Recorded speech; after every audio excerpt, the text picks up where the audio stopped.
वो क्या है जिसकी जिल्द उतारो तो वो नहीं रोता मगर आपको रोलाता है? 5, 4, 3, 2, 1. इसका जवाब है प्याज।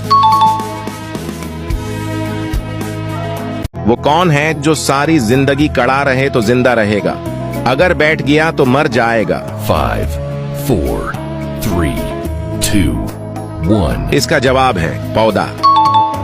वो क्या है जिसके हाथ में न डंडा है और न तलवार, बस है एक छोटा सा चौकीदार? 5, 4, 3, 2, 1. इसका जवाब है थाला। क्या है जो एक इंसान को दो बना देता है?